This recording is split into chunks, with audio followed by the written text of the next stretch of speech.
रेणुका की शादी कुछ ही दिनों पहले शास्त्री नगर में हुई थी। रेणुका बहुत ही आलसी लड़की थी। वो दिन भर बेड पर सोती रहती या फिर मैगजीन पढ़ती रहती और घर के काम भी धीरे धीरे ही करती। एक दिन उसकी सास उसके पास आती है।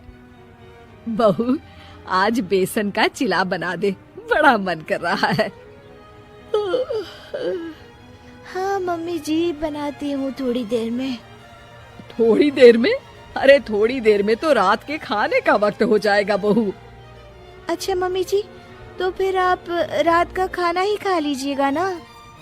हे भगवान, कैसी आलसी बहू मिली है मुझे, हर काम को बस टालती ही रहती है। रेणुका दिन भर बस आलस पना ही करती रहती। एक बार रात के खाने पर सब बैठे हैं तो रेणुका का पति कहता है, अरे ये क्या, आज फिर से करेला? रेणुका, हफ्ते में तीसरी बार ऐसा हुआ है कि करेला बन रहा है। कुछ भी बना लिया करो। अरे इतनी सारी सब्जी मिलती है मार्केट में। हाँ, पर अब कौन मार्केट जाए और सब्जी लेकर आए, इसीलिए जो था घर पर वही बना दिया।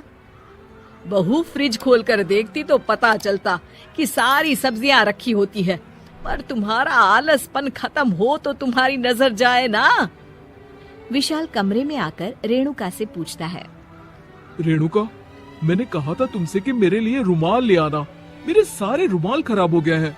तुम ले आई क्या? आज नहीं गई, कल ले आऊंगी। ओफो, पिछले 4 दिनों से मैं यही सुन रहा हूँ। बिना रुमाल के ऑफिस जाना पड़ रहा है। तुम तो बहुत ही आलसी होती जा रही हो रेणुका। आपको रुमाल की जरूरत है ना, तो खुद ही खरीद लीजिए ना। हाँ, अब वही करूँगा। तुम्हारे भरोसे बैठा रहा तो कुछ नहीं होगा।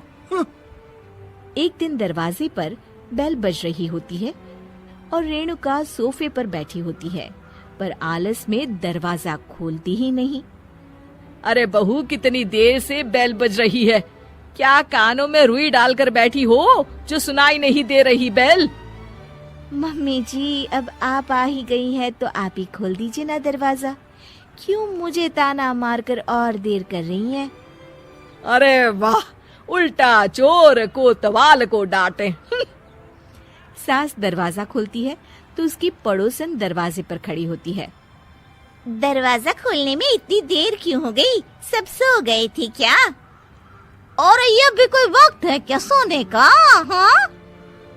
अरे नहीं नहीं, ऐसी कोई बात नहीं है। आइए आइए, आप लोग अंदर आइए। ओफो, इन सबको भी अभी आना था। अब मम्मी जी लगा देंगी मेरी ड्यूटी किचन में। बहू पकोड़े तल दे, बहू चाय बना दे। अरे बहू, सो गई क्या? कब से आवाज दे रही हूँ, जा चाय बना कर लिया।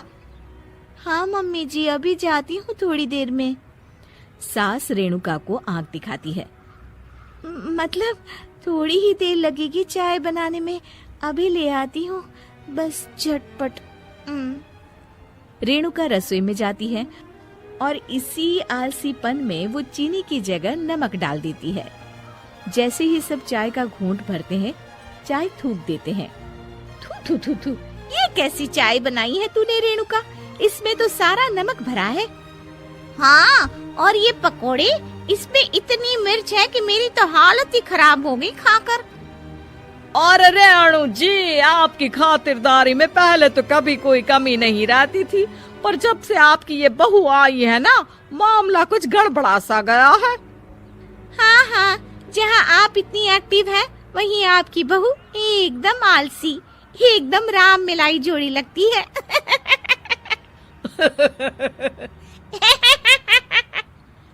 अच्छा जी, चलते हैं अब। नमक वाली चाय पिलाने के लिए बहुत बहुत शुक्रिया। सब वहाँ से चले जाते हैं। अरे तूने तो मेरी नाक ही कटा दी बहू। वे लोग क्या सोच रहे होंगे मेरे बारे में? मम्मी जी, मैंने तो शक्कर ही डाली थी, पता नहीं नमक कैसे बन गई शक्कर। शक्कर नमक नहीं बना बहू रानी, तुम्हारा ये जो आलसपना है ना, ये उसी का नतीजा है। सॉरी मम्मी जी, अब मैं ये आलसपन छोड़कर सारे काम अच्छे से मन लगाकर करूंगी।